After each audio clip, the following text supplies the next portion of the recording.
Good morning, everybody. Today we would normally have Aaron Bevins on the show, but for today he was having some issues. So, how's everybody doing today? I'm just trying to touch base and I guess get out there and I'll do things a little differently today than I normally do. I'm just going to make this kind of an open format. I've never done this before, but essentially I'm going to make myself available to everybody that's here in the group. So, if y'all have any questions that y'all are having problems with, if y'all got anything that y'all are wanting some advice on, let's say y'all have been going out and doing XYZ and you're not seeing the success that you would normally want to be seeing in this business, I'm going to make myself available for about the next 30 minutes or so, 30 to 45 minutes to answer your questions. I see that Aaron Bevins joined on here. I don't know what's going on, but normally this would be the time slot that he's in on. I haven't seen him yet this morning, so just kind of curious as to what's happening there.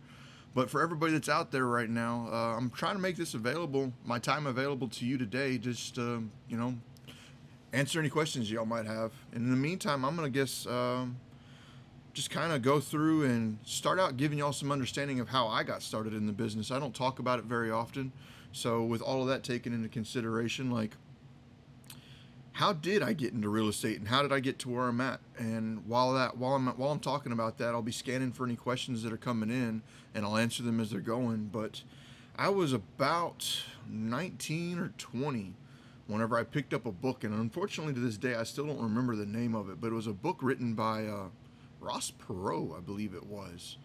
And that book kind of opened my mind and opened my thoughts to what real estate investing could really be.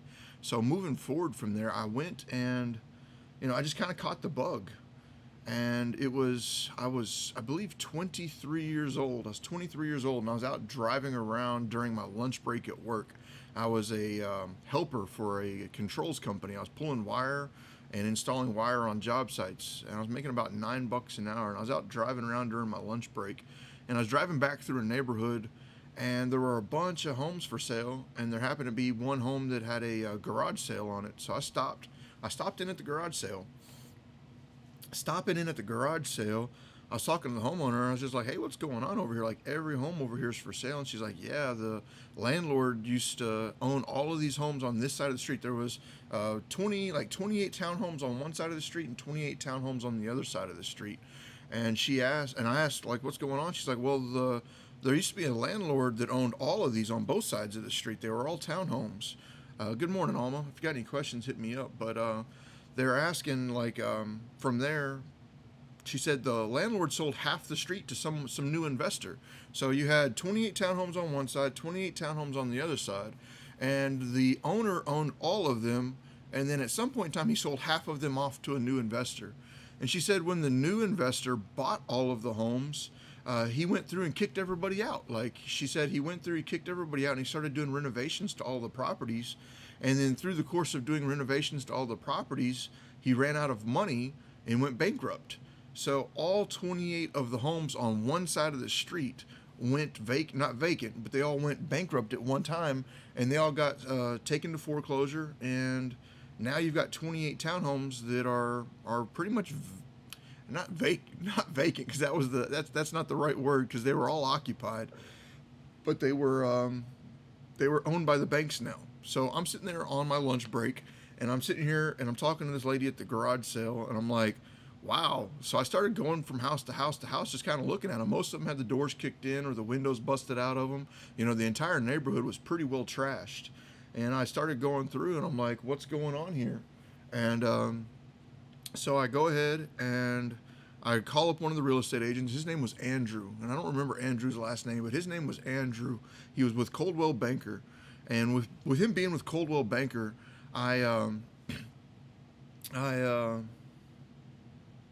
asked him, I was like, hey man, like, I've never bought a house before, but I'd be interested in kind of buying this one. What would it take for me to buy this house?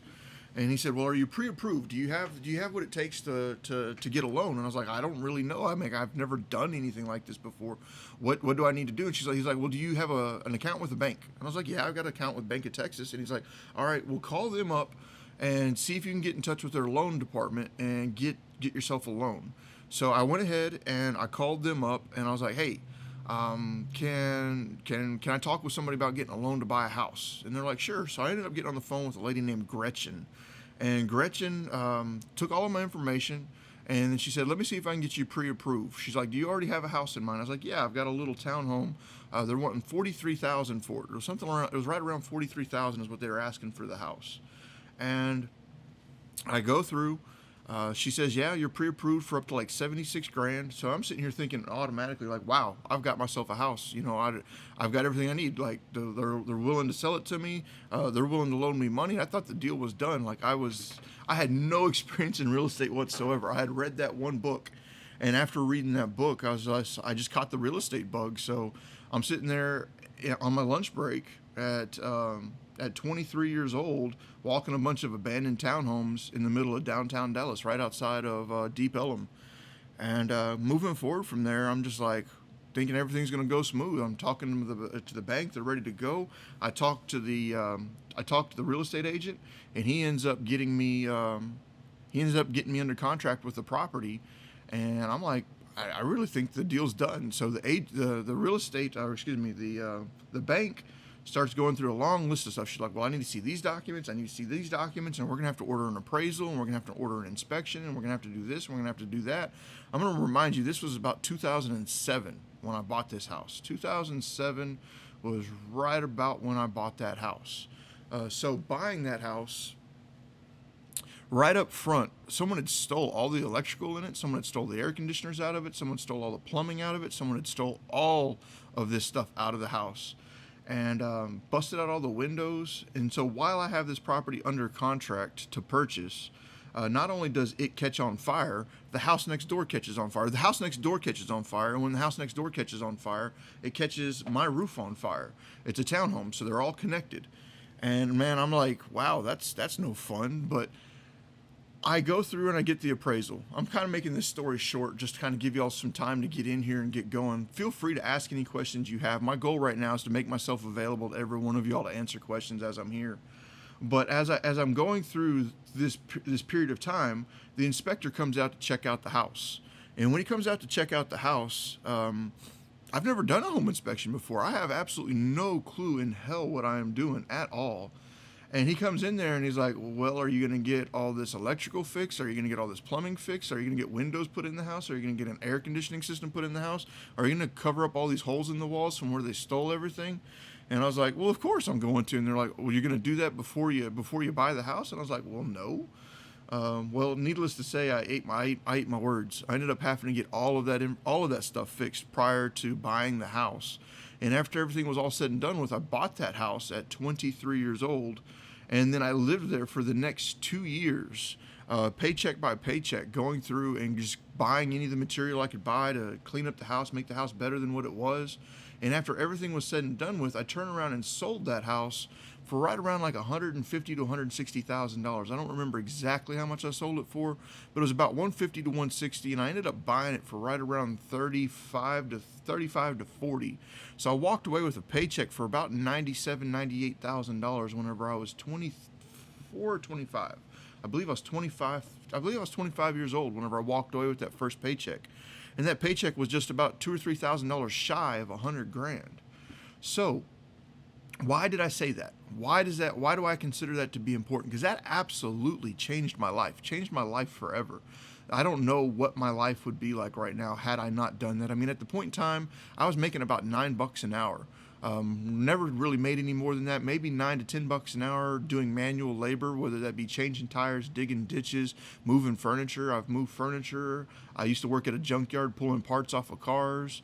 Then what else was I doing? I did electrical work. I've done HVAC work. I've done most construction trades. I've done framing and all that type of stuff. But making more than $10 to $12 an hour was something I'd never done at that point in time. So going from that to having $100,000 sitting in the bank account really changed everything about my perspective on what the possibilities were. And that's why I say mindset means everything. Like, I really wish I had Aaron Bevins on here with me right now. I don't know what happened with him, but we weren't able to get on today. But his show is normally going to be discussing mindset. So that's what I'm going to discuss today in his absence. What do you think that $100,000 did to my mindset? Like, obviously before I ever hit that $100,000,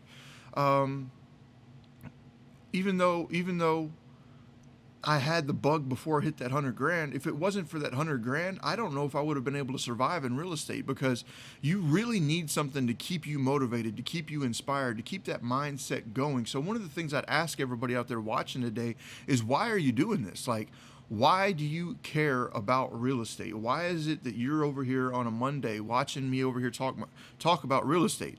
What is it that's inspiring you about real estate? What is it that really has you excited about real estate? Because in the end of the day, you really need to be excited about real estate to make yourself survive in this.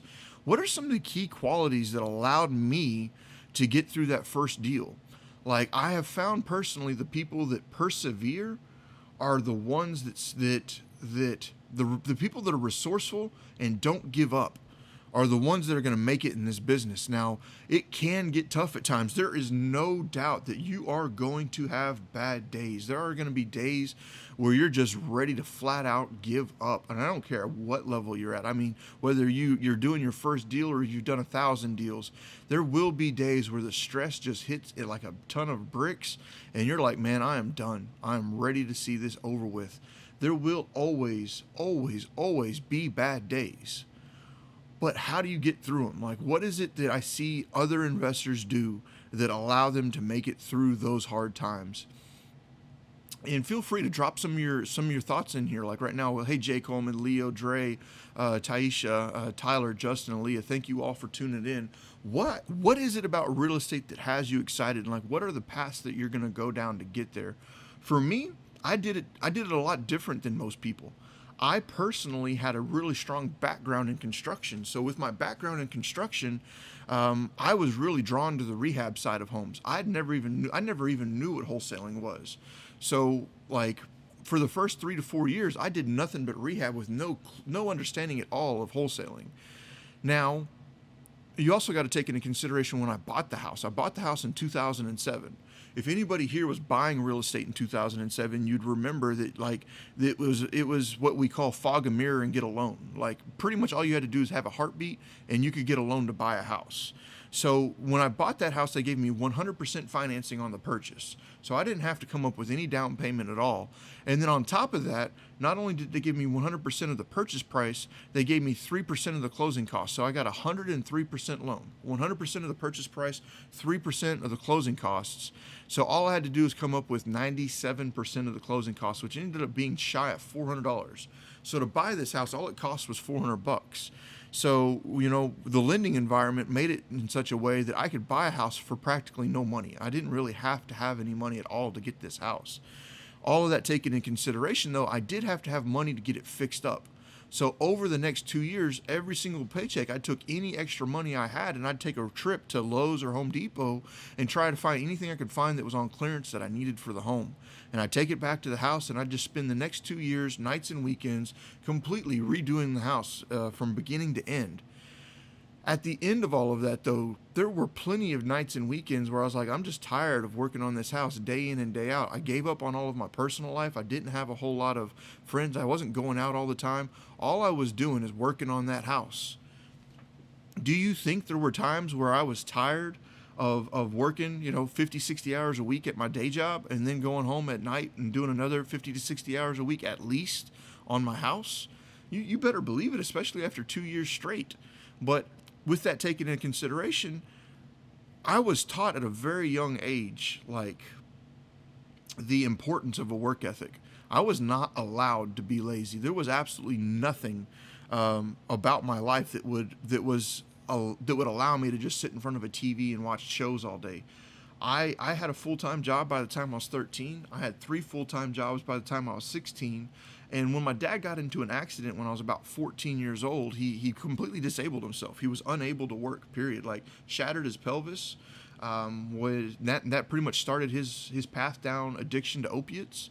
And I was being the only other person available in the house. Like, I had to work. I had to go out and find some way to make money to try and support the household because, when there's only a single income coming in, my mother and father were divorced, so I lived with my father, and with him losing his income, there was no income coming into the house.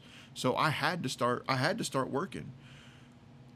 The people that I see that come into this business and succeed are the people that realize that this is work. And I have to say this, and I have to say this in a way that's not derogatory. I'm not telling y'all, all of y'all out there, that's like, I'm not sitting here saying that I was successful because I worked harder than somebody. I don't want it to come across that way. But anybody that's got the impression that they saw a video and they made and they made wholesaling or real estate sound easy. Real estate as a philosophy is extremely easy. Like, this is not something hard to figure out. It's like, let me break real estate down for you. Find something really cheap and sell it for more than what you paid for it. I mean, that's really all real estate is when you break it down to its simplest of forms. But it is by no means easy. Like, real estate is simple when you think about it like that. Like, you find something cheap and you sell it for more than what you paid for it. That is a very simple philosophy, but it's not easy.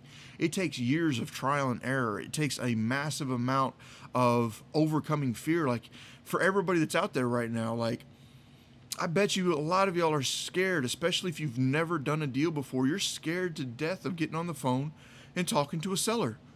And you're rightfully so. I mean, like, why wouldn't you be scared? Like, you're sitting here talking to people, and you've probably never in your life, and I say this respectfully, you've probably never in your life, spent several $100,000 on a house. You've probably never in your life negotiated a several $100,000 deal. So here you are trying to do something that you've never done before, and not only are you doing something you've never done before, you're doing it with the negotiation of hundreds of thousands of dollars. That can be very scary for people. Like don't downplay that at all. So when you're coming into this, you're going to have to overcome the fear of, I don't know, and then there's going to be a lot of things that you're going to have to overcome the fear of whenever you're saying, I don't know. Cause like, I don't know what the value of that house is worth. I don't know how to put it under contract. I don't know if I've got a buyer. I don't know how to estimate the repair costs on this house. I don't know. Every one of us started out in that position. Every one of us started out in that I don't know position. The ones of us that succeed, though, are the ones that suck it up and don't think we're absent of fear. Don't think that, we were just magicians and had no fear in us. We just swallowed it and just said, you know what? I'm gonna make this work. I'm not gonna allow my fear to overcome my why. And that is why I say so often the people that I find that succeed in this business have a why that is bigger than their fear. So if you're out there right now watching, what is your why? Why are you doing this? And let's go through and look at that. Like, Carlos, I appreciate you chiming in. I appreciate everything on that, man. Leo, thank you for chiming in as well. Thank you for all the love, man. Like, why is it that your why is important? Your why is what's going to keep you going on those days where you feel like the world is against you. Your why is what's going to keep you going whenever it's 4 o'clock in the morning. You still have to go to work in 5 hours, and it's 4 o'clock in the morning and you're still working on your house. It is those types of things that keep you going. If you have been struggling in this business, the last couple years have been a really tough time for this industry. We have been deep into a seller's market. The ability to source deals has been a little tougher than typical, but I think that we're shifting. And I think over the next year to 2 years, this market is going to shift deeply the other direction. And whenever it does, your ability to perform is going to really predict your ability to create wealth for the future. If you are well educated on real estate investing, and I don't say real experience, just well educated, that's why we've got the Propelio Academy there for you. You do not have to have money to go out there and get education these days. You can go out there and source massive amounts of deep education. Now what you've got to do is get over the fear of putting it to work. Many people I talk to are extremely well educated, very well educated on real estate. They can tell you about ARV, they can tell you about calculating repairs, they can tell you about how to do an assignment, they can tell you about double closing versus assignments, they can tell you about all kinds of stuff. But whenever I sit there and ask them, how many deals have you done? Oh, I haven't got my first deal yet. All right, are you seeing what the problem with that is? And if you're one of those people, listen to me on this right now. Listen to me. If this is one of you, if one of y'all out there right now are the person that does know all of these wonderful, wonderful tidbits of information about real estate, but you don't have a deal yet, I'm going to tell you something that you really need to hear. You know enough. Quit telling yourself, quit letting that little person in the side of your mind tell you that you don't know enough. If you have enough information in your mind to have a solid conversation with somebody about real estate, but you haven't done a deal yet, you know enough. Your problem right now is your fear is keeping you from going forward and doing the required steps to get your deal. What are the required steps to get a deal? I say this often, and I don't think I say it often enough. Nobody watching right now, including myself, nobody out there should consider themselves a real estate investor. Now, I need to say that, and I need to say that again. Nobody watching right now should consider them a real estate investor, myself included. Why would I say something as ridiculous as that? Like we're sitting here on a show that is predominantly about real estate investing, and I'm sitting here trying to tell every single one of y'all that you're not real estate investors, including myself. If you want to be successful in this business, I must shift your mind away from thinking that you're a real estate investor. What you are is a marketer. You are a full-blown marketing and advertising business. If you are wanting to get out there and buy real estate, if you're wanting to get out there and close deals, the first step that you must do, and like for everybody out there that can really talk a lot about real estate, but you don't got your first deal yet, you need to shift your mindset away from studying real estate to studying marketing. Now, there's all different kinds of marketing you can do to be successful in real estate. It doesn't have to be cold calling. It doesn't have to be texting. It doesn't have to be direct mail. It doesn't have to be pay-per-click advertising.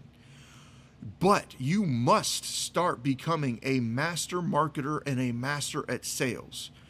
It doesn't matter what you're trying to do. If you're trying to flip, you still need some pipeline of marketing, whether that be network marketing, whether that be relationship marketing, whatever that ends up being. You need to market. So if you have enough education in your mind that you can have a solid conversation, I'm going to lean towards the biggest problem in you not getting your first deal done is that you are not marketing enough. You might go out and do a little bit here, you might go out and do a little bit there, but you need to commit your full work week to real estate marketing. Now, let's say I don't have money, okay? Let's talk about that. For the person that doesn't have a budget to do any significant amount of marketing, I'm going to tell you something that might catch you off guard. I'm going to tell you something that might get you off guard, but you can get a ton of deals just through network marketing. Network marketing and driving for dollars will keep your pipeline full. If you just spent every single afternoon after you got off work and every single weekend that you don't have to work or every single day that you don't have to work, if you spend at least 30 to 40 hours a week driving for dollars, or every time you're at the gas station, asking everyone in the line, talking to the person behind the counter, talking to every person you meet about real estate, your opportunities will open themselves up. Now, your fears might be, well, maybe, you know what? Maybe they'll ask me a question and I don't know the answer to it. I need to go out and do more education. No, you don't. If you have enough information, if you have enough knowledge to have a basic conversation with somebody about real estate, you've got enough knowledge. You just don't have enough experience. And there's only one way for you to get experience, and that's to go out there and start making appointments happen. You need to get into houses as fast as you possibly can. You need to get into a house as fast as you possibly can. And the only way to do that is to start marketing. So for anybody out there right now that's struggling, what kind of marketing are you doing? Because that's going to be the first question I ask anybody. If somebody's like, "Hey Daniel, will you mentor me? Hey Daniel, would you come in here and do something to help me get my business up and going?" The first thing I'm going to tell you is show me your marketing. And I see this way too often with me being as networked as I've been through the real estate investing industry over the past couple years. When people come up to me like, "I haven't done my first deal yet, man. What would you suggest I do? Like, I've tried wholesaling, I've tried creative financing, I've tried this, I've tried that. What would you suggest I do?" The very first question I ask them is, "What does your marketing look like?" Okay, you've told me you've tried wholesaling, you've told me you've tried creative financing, you've told me you've tried this and that. What does your marketing look like right now? And hands down, across the board, I will hear a long list of excuses for why they're not marketing.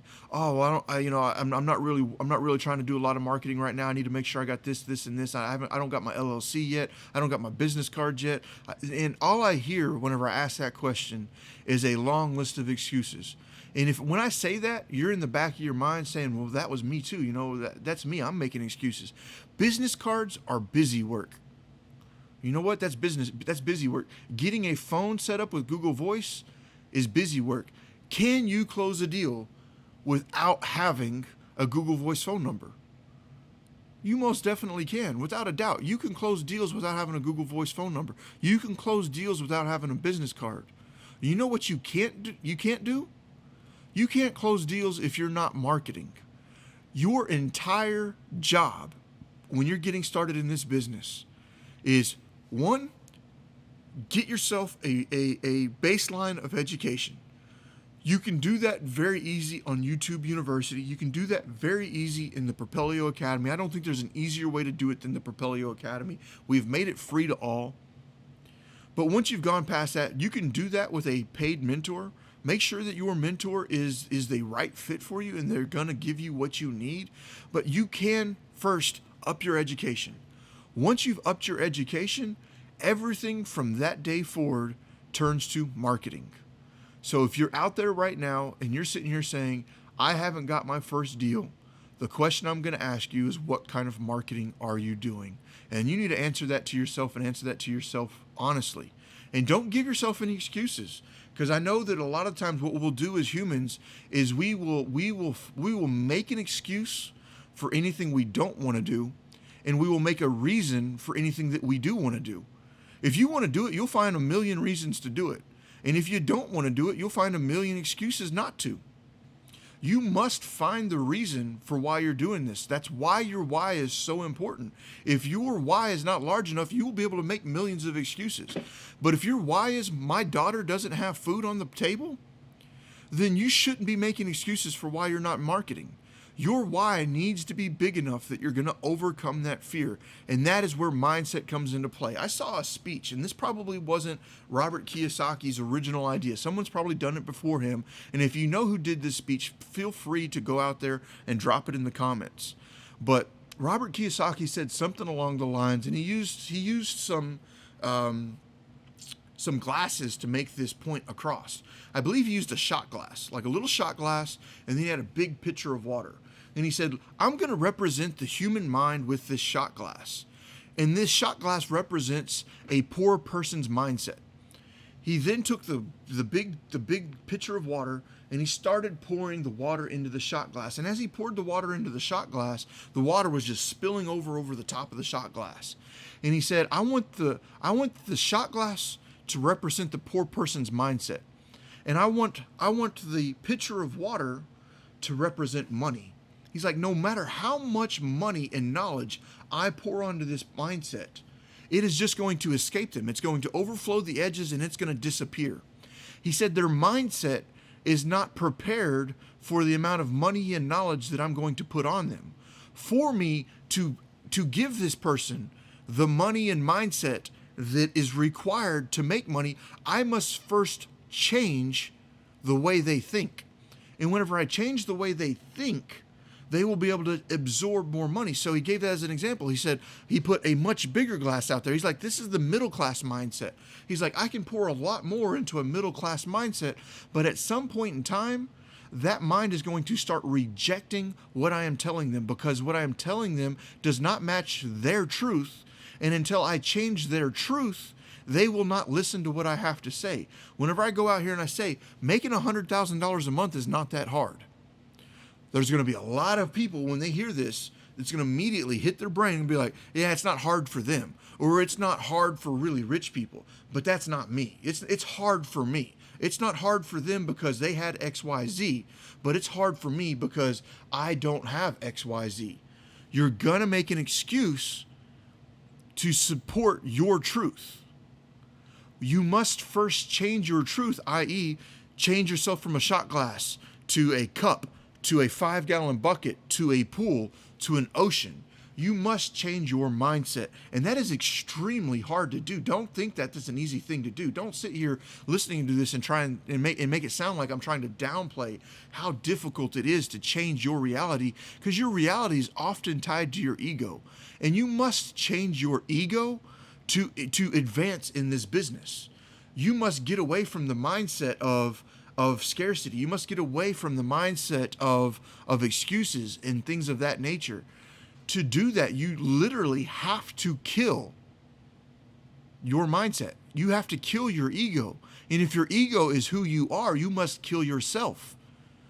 Truly, to make it from the bottom to the top, there are about 8 steps that you've got to go through. And each one of those steps is a revelation that you must overcome. You must overcome the specific mindsets that were taught to you through your entire life. You must overcome mindsets that you hold your entire thought process of this world around. You must change these types of things to become successful in any business. You must first learn to kill your ego and figure out what it is about your ego that is stopping you from going to the next step. Whatever those limiting voices are in your head, those are the things that you must focus on when you're first getting started. Mindset sounds cheesy. Mindset sounds like hocus pocus BS, but there is nothing more powerful in this industry than mindset. And if you do not have the right mindset, you will not succeed. And I say that with the most love that I possibly can, because for anybody that's out there watching right now that's struggling with mindset, I must implore you to go out there and change your mindset. I've got a couple of really cool people watching right now. Tomas Rangel, thank you so much for joining in. I do not mentor people. I do not like mentoring people, and I say that with love. I just don't have the patience or mindset for it. But Tomas is one of the very few people that I've personally mentored, and he just closed his 3rd deal this year, and he posted a check the other day for a little over 70 grand. When I first started working with Tomas was about 23 years old, and he showed up to one of my meetups, man, and he went in and he joined a couple of other mentorships. He joined Rich Dad Education. He joined a few other things. And man, he was fired up, absolutely passionate about real estate, but he was lacking the confidence to go out there and perform. I worked with him, and I've worked with Tomas now for probably close to 4 or 5 years. But he did his 3rd deal this year, and he closed almost $76,000 on that one deal at closing. Man, I've got nothing but love for you on that side. I appreciate you tuning in. Henry's watching right now too, man. I love your go out there, get it, and your drive, man. Henry, I've worked with you on some deals in the past. I've bought some properties from you. We've worked together on closing some wholesales, man. You definitely have that go out there. What is it about you, Henry and Tomas, if y'all are both still watching, what is your why? Henry, why are you willing to go out there and put yourself in an uncomfortable situation? What is it that gives you your drive, Henry? Tomas, what was it about real estate that got your drive up and going? Elizabeth, you have been in this industry for close to 10 or 12 years. What was it that drove you to say, real estate investing is worth it, I'm going to do it? I've been on here for a while. I know that was a long-winded explanation on mindset, but you've really got to express and expand. You must express and expand. So those that succeed in this are the ones that are willing to kill their ego.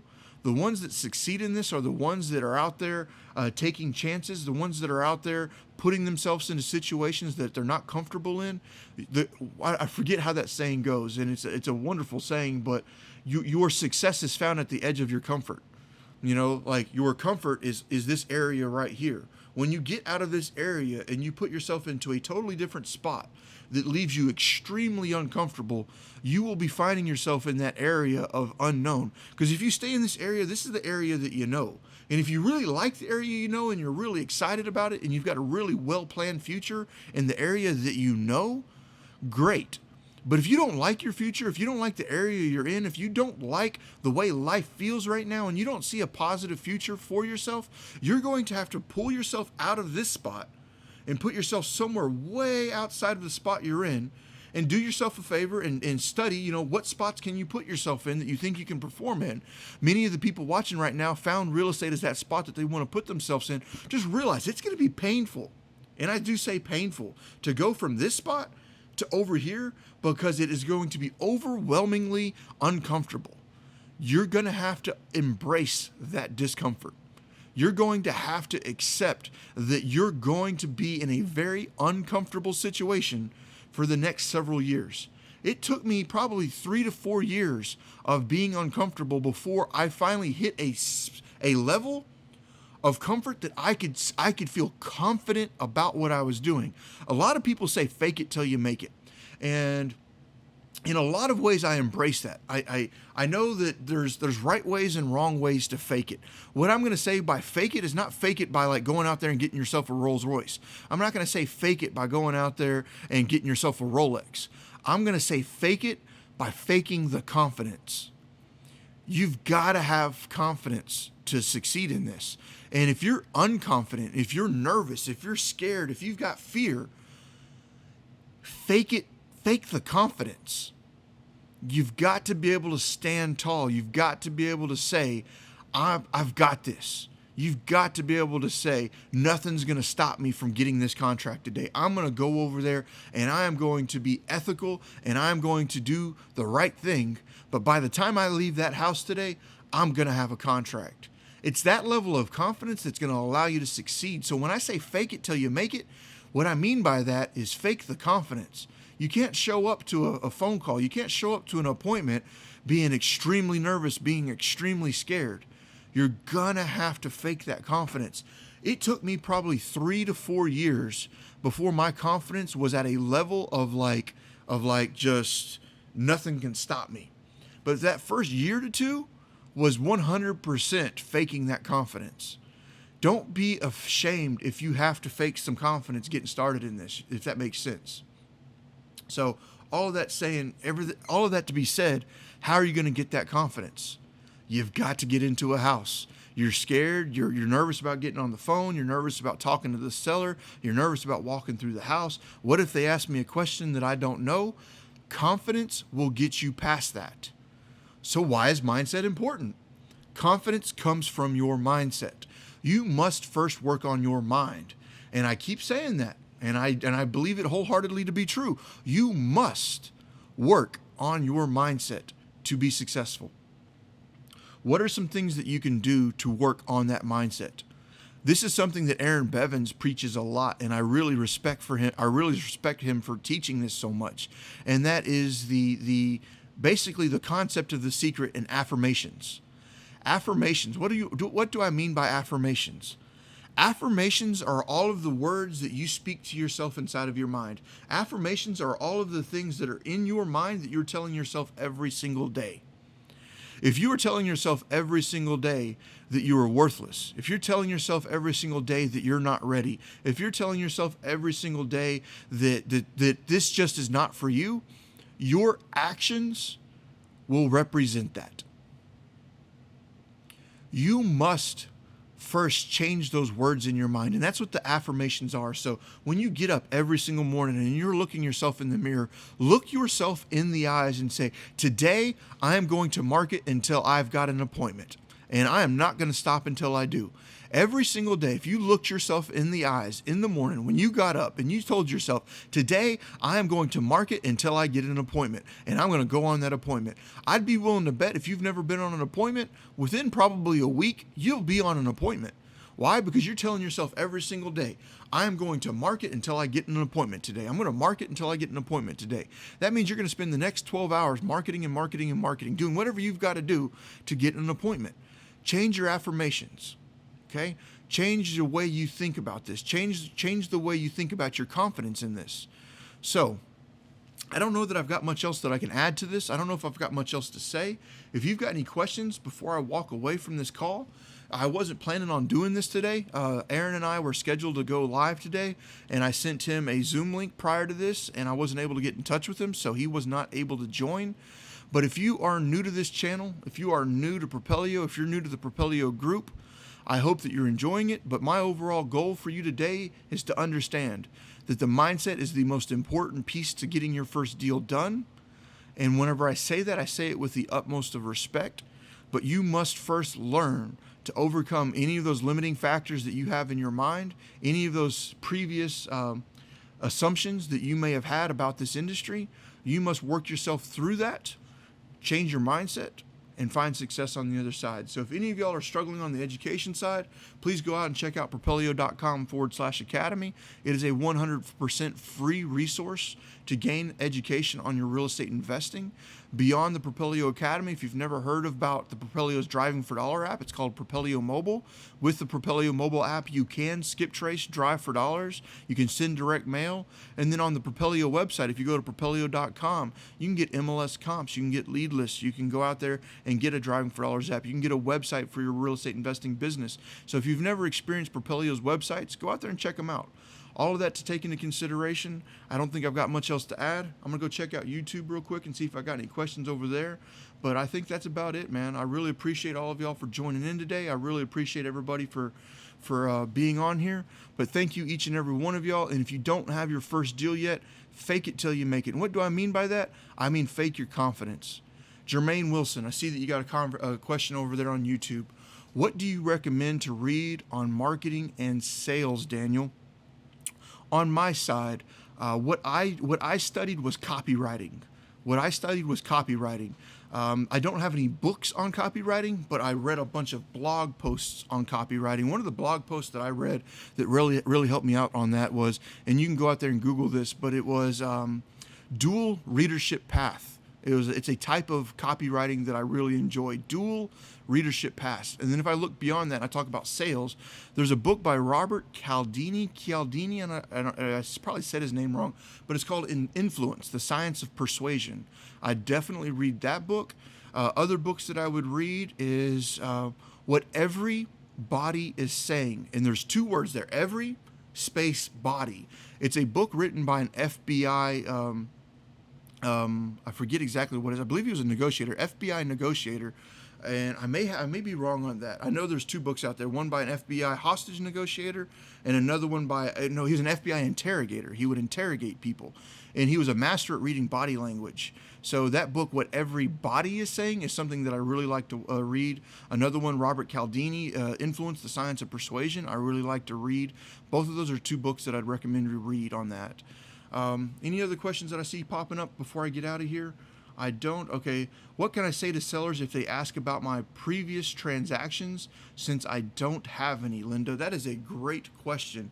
And what you need to do on that side is find someone in your area or in your local market that you can work with at some capacity. It doesn't have to be a business partnership. It doesn't have to be a business that y'all start together, but ask somebody and say, hey, you know what? If I find a good deal, would you be willing to help me sell it? Like a JV up and help me sell it?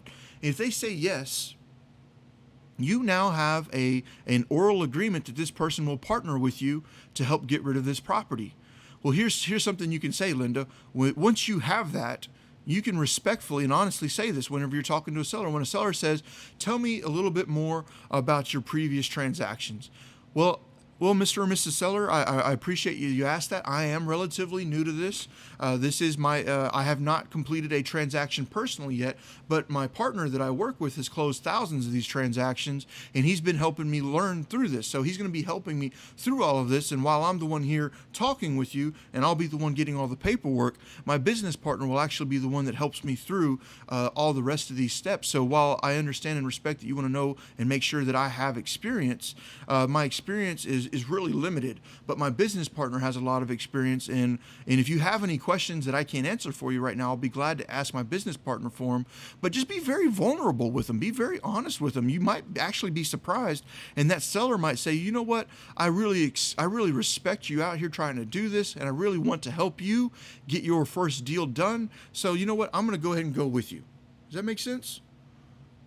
So that's something you could probably do, because you can borrow someone else's experience to help mitigate your lack of experience. So go out there and find somebody that's willing to JV with you and then borrow their experience, because you're not lying. You're telling them the absolute truth. I am partnered with somebody else that's going to help me through this transaction, and you can use their experience when you're at the appointment. Okay? So everybody that's out there right now, I love everybody that's watching, and I want to tell every one of y'all, thank y'all for joining in. and I'm going to call it a day. But if you have any questions, I'll answer them later on in the day. But thank y'all for tuning in. Thank y'all for being a part of Propelio. Don't forget to go out there and check out the Propelio mobile app. Don't forget to check out Propelio.com. And most certainly don't forget to check out Propelio.com/academy. Your only resource for 100% free education is condensed and as thorough as the Propelio Academy is. So I appreciate all y'all tuning in, and y'all have a wonderful day.